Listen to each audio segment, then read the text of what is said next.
Tag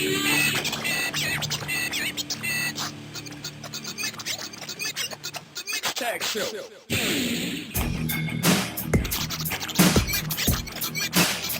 Tag show. That's gonna leave a mark, Taylor.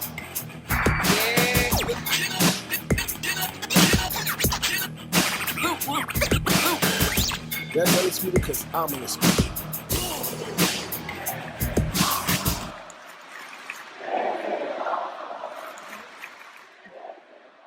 Yeah, rolling. Hey, what's going on, everybody? It's the Mixed Tag Show with Jenna and Blue. We got another hot take for you guys for this week. You know, we try to give y'all some more content, some current conversations. And this week, we wanted to touch on something that just happened, the situation with Sonya Deville. yes. Before we start, just want to plug in, if you haven't subscribed to us on YouTube, please do so. Thank you for all the love for this past episode that we dropped in a day. It's like over 700 views. So that's kind of crazy. That's kind of crazy, and just the love in general for the past few episodes is definitely appreciated. Subscribe to us on YouTube, wherever you listen to our podcast at Apple, Google Play, Spotify, whatever. Tell a friend, tell a friend, tell a friend. We got some giveaways coming up for you guys, just for sure. Got some love.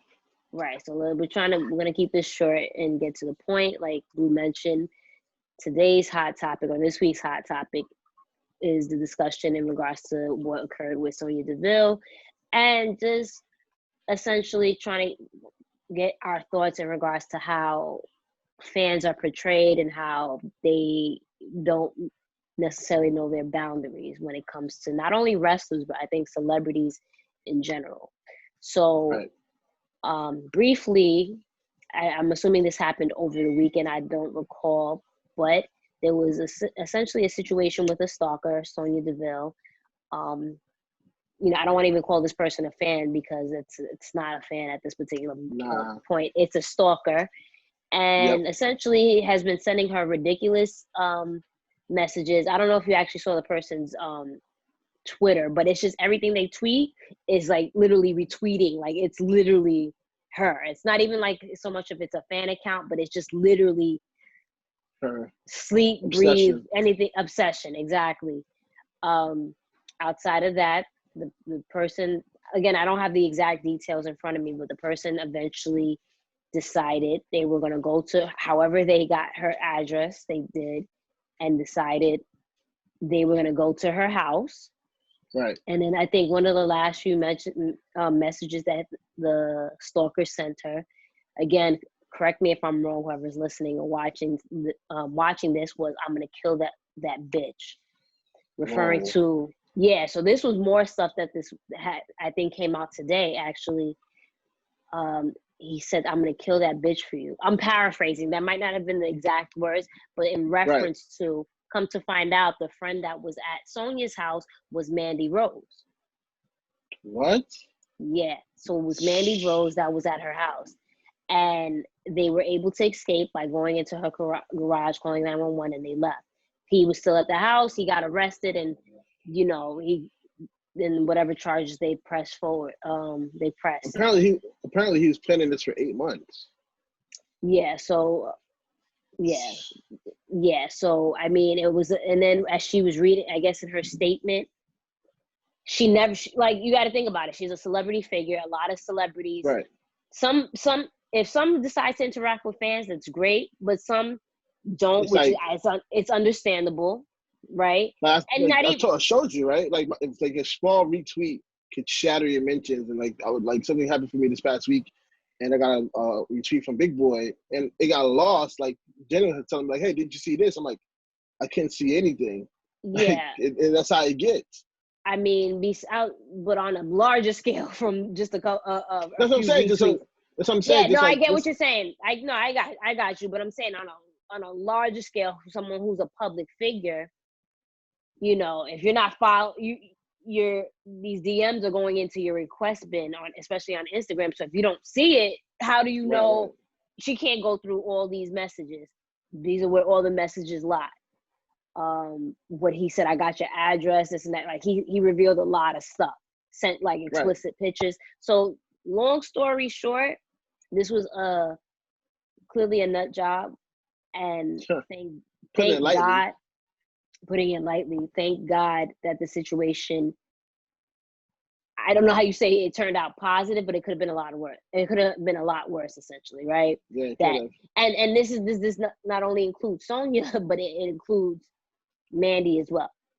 I don't know Right? if you saw what they said that they found on him. He had rope, tape, Mace, a a mace. knife. Like he was right, a knife. He was He like, was, this was yeah. really He said planned, so. Now and like now to the really thing hurt is, her. like we talk about wrestling and we wanted it to be as authentic as possible, but as you're older, you realize that this is made up. Not, wrestling is real in the sense of the moves are real essentially, but it's scripted, Right, right? So right, we right. know how to separate reality and a fantasy world. Clearly, Right. there's some fans Person that from character. don't understand that essentially she's an actress. Her and Mandy, who are best friends, Right. thinking that they're actually beefing, and then you're going to talk about you're going to do this to her, like, and this is just a situation you can't reason with crazy. So, You can't. and this topic seems to come up a lot in regards, especially in wrestling Twitter or just the wrestling community. There's been superstars in the past, such as, for example, Sasha Banks, who have mentioned, fans at the airport that wait for you in the Right. wee hours of the morning, that try to get your autograph or disturb your peace, or wait for you at hotels and this and that and third. It's not cool. It's And not. that criticism is met with backlash from fans, like, oh, you're being a diva, this and that and the third. But I want your opinion in regards to all this. Like, when is it a fan overdoing it? A fan is overdoing it to me the moment that they start looking up fights. You know what I'm saying? Where when they start like they have to be around this person all the time, or they have to be, you know what I'm saying? Like they start obsessing. Like you said with the Sasha situation, she feels like she needs to create the separation between her character and her real life. She doesn't want people to know where she lives. She doesn't want people to know her flight. Like those are dangerous moments because you never know who's going to follow you from the airport to your hotel room to your house or whatever. Like we said, we don't know how this guy got Sonya Deville's address, but he was in her house, like waiting in the back patio for hours and waited till she turned off the, like, you know what I'm saying? Some people are not mentally capable, like they're not there. Like they're there to, like, they don't think properly. So it's very scary, especially in today's age with media and having the phones and everything like that. Like, you know me, I tell you all the time, like every 3 months, I look at my legal name and I erase everything on the internet that I find with my legal name because you never know who has what kind of intentions, and they can just Google your name and find everything.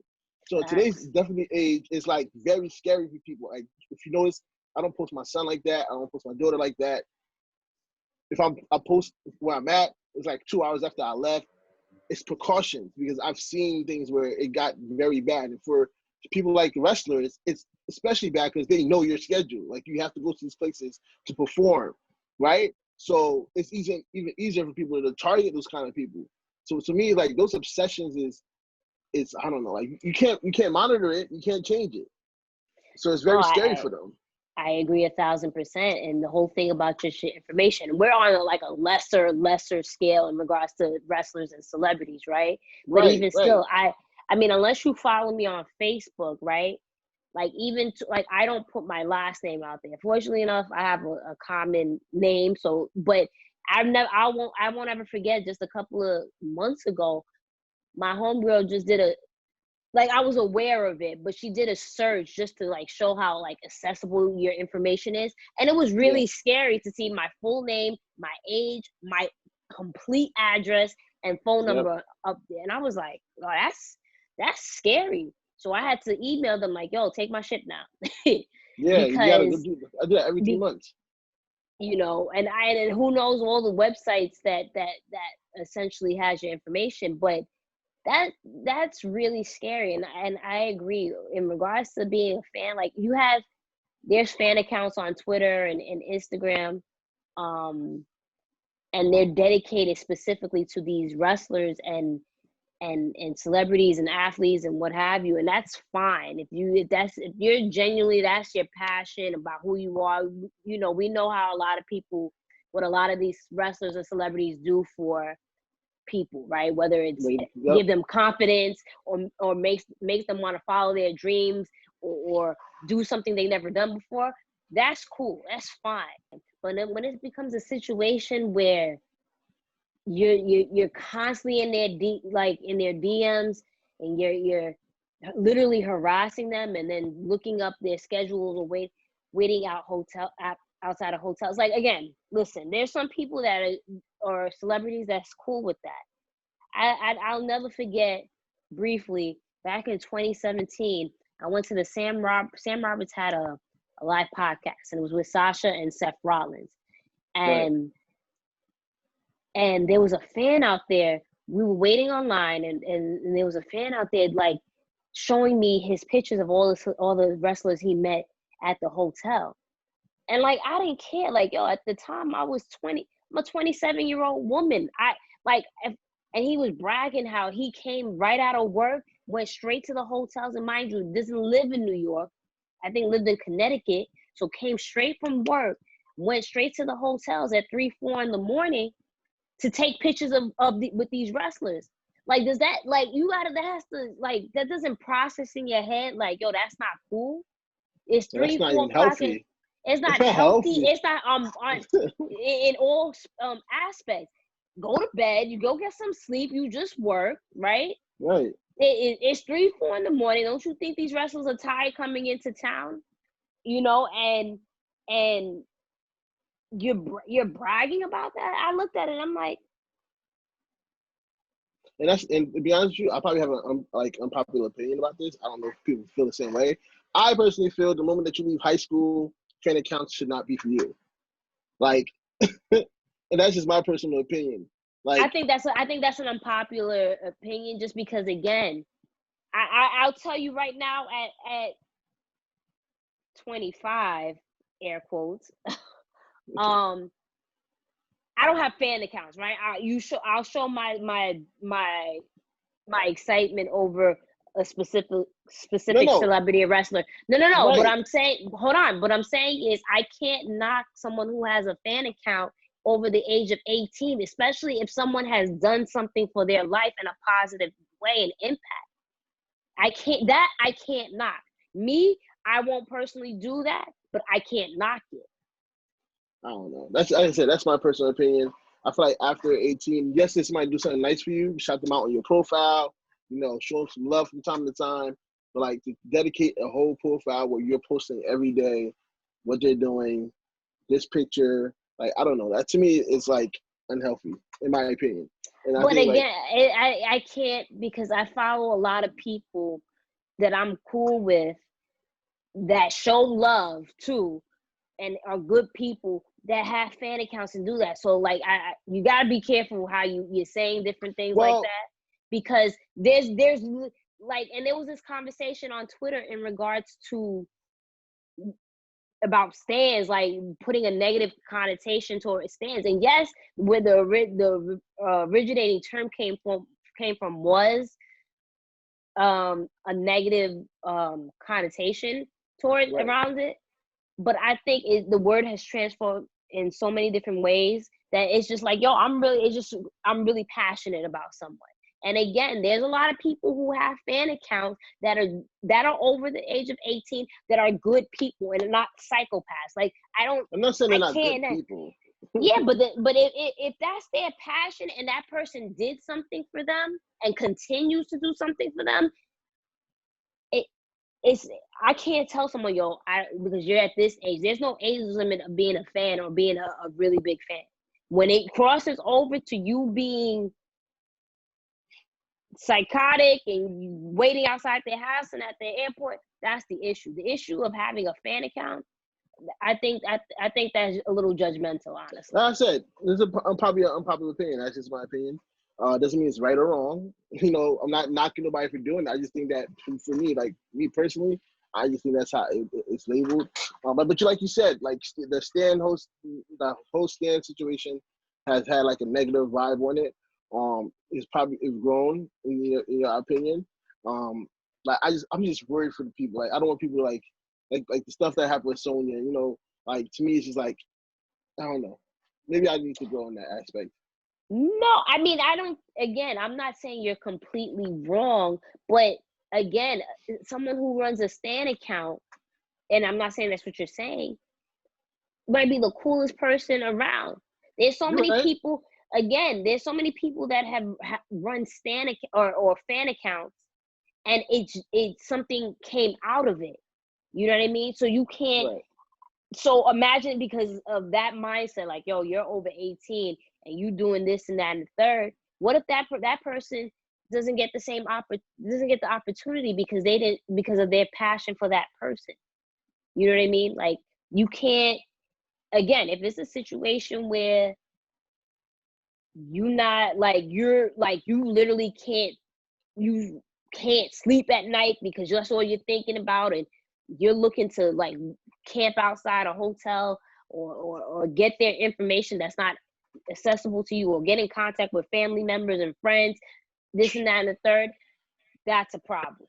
That is an extremely big problem. But to fan accounts and people showing their love for someone, I don't see the problem in that.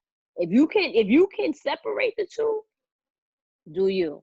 But if it's a situation where it's harmful not only for yourself but others, that's the issue. So I forget what the journalist's name was. I think it's Tom Collier, or something like that. I apologize if I messed your name up. But he was kind of judging like Stan behavior has to stop. And I'm like, yeah, I get what you're trying to say, but be mindful of what you're saying, because there's a lot of Stans that have you currently in business and being able to feed the information that you get as a journalist to provide to the public. Right. You get what I'm saying? So again, I wanted to be clear. And I'm not saying I'm the one that knows the actual definition and what I'm saying is right, but I think people should be aware that being a stan, especially in 2020, I think is more so being a huge fan. You hear me? I tell you, I'm a stan. I stand for Sasha. I stand for The Rock. I stand for, I don't know, Cardi B, man. You know what I mean? Like, but it doesn't. Right. But you or anybody knows, I would never do anything crazy, right? It's just I don't know sometimes. I know, I'm joking. I take your ass out. Take your ass out. And I said it right here. You don't have to edit that out. I take your ass out. You know, I think. But yeah, I understand what you're saying. Yeah, I just think that it has nothing to do with stans or fans. It's just literally legitimately crazy ass people. And it's so funny, and not to be stereotypical or judgmental, but when you saw dude's picture, did you see the dude's picture? No, I didn't. But I'm sure you can get a mental picture of what, and it's so crazy because that's the same type of people who sit there and call, for example, Sasha or any other woman for that matter, a diva, this or whatever, you know. So it's just so funny to me that how judgmental people can be on that point of view, that spectrum, but completely silent when this man could have potentially did something crazy to Sonya and Mandy, and they have a big match coming up. Like things are, this could have been so crazy. Not even not good for them, but just could have been like really, really, and then it shoulda, woulda, coulda, right? Yeah. You know, and honestly, I think WWE and other wrestling promotions need to. What can we do to protect our employees better? Because this is not something that's going to go away. Right now, we have no choice in regards to COVID, right? So there's not a lot of gatherings in the sense of going to hotels and stuff. But that doesn't stop someone crazy enough to go look up the information and try to pull up on them. So yeah, that was. I think we both could agree that we're glad that Sonya and Mandy are safe. Yes. That I'm very we need to like the community need to police ourselves better in terms of like Yes, making sure that the people don't go too crazy. that's a These great airport point. situation, like we have to be the forefront and be the positive outlook on things, and point out what we see that seems to be off ahead of time, so that way these things don't go as far. Like I'm pretty sure he has friends that are watch wrestling as well. They're probably like, he goes a little bit too far sometimes. That Or could have, maybe he doesn't have friends. You don't know maybe that. he But doesn't. We never know. But yeah, we just got. I think that we should, as a community, as a wrestling community, the IWC should, police ourselves a little bit better and help to protect the people that we actually adore watching on these TV. I agree. And just to end this off, not only to protect each other, but if you see something, Say something. say something. sound like an The ad, commercial. but the We see it on commercial. the train all the time. Yeah, if you see something, say something. And that's not even the last thing. Respect people's boundaries. That's really Yes. it. Like I don't understand the concept of fans not really getting like Lucky. Get over here. Stop it. People don't understand in regards to like, yo, if I'm not on in character, give me that time to recharge my batteries. The same way we all come, and I've said this numerous times on other episodes we've had, the same way you come off of work and that person that stops you to ask you a question, you look at them like, really? The same way these celebrities, wrestlers, and athletes are done with their job for the day, you got to respect that. That's Remember when I it. told you with the whole situation with Pete Dunne when I see him at the airport after the takeover in LA? And I see him, but I'm not gonna bother him. Like, what I'm saying? He just came off work. I remember when I came from WrestleMania. I remember WrestleMania in New Orleans. We saw a couple of wrestlers. I'm not gonna put any names or who I was with or whatever. I personally chose not to say anything to them, because one, it was 5 a.m. I look like trash, so I know they not. You know what I mean? Like it's They're just. not I feeling think it. they're not. It's just an awkward situation. Some people with it, some people aren't, and if they're not, you have to respect that. I remember on Yeah. Bourbon. Again, I'm not gonna mention the wrestler. He was doing something that wasn't like PC. Well, Right. and I was like, and we were all a little intoxicated. We were just like, oh, hey, can we get a picture? And he said, nah, I'm good, but thanks for the love. No problem. Exactly. No You gotta problem. Like, respect it. that's it. Like, you respect it. That's it. Like, I can't get mad if someone is. And then in hindsight, when I look back on it, they don't want that on a picture floating around of them doing whatever, Yeah, right? So it's exactly. just I can't be mad at and badmouth them on Twitter or whatever because of it. So again, to end this off, respect people's boundaries. That's it. If they don't want to take a picture, that's fine. If they don't want to stop, that's fine. That's it. The same way you want your boundaries to be respected, respect others' boundaries. Period. That's all we can ask for. That's on period. All right, you're going too much. All right, and that's another episode of the Hot Take. Respect each other's boundaries, police each other, IWC. If you follow us on the Mixed Tag Show on Instagram, Twitter, or our personals at Miss Jenna Baby BAYBEE or at Blue Magic Grind, spell how it sound. Make sure you subscribe to our YouTube, subscribe to our podcast. We got some giveaways to show you our appreciation coming up in the weeks. And other than that, I guess that's all, right? Yes, and look out for our preview, our predictions for TakeOver and SummerSlam, and then the result shows after that. Peace. Peace.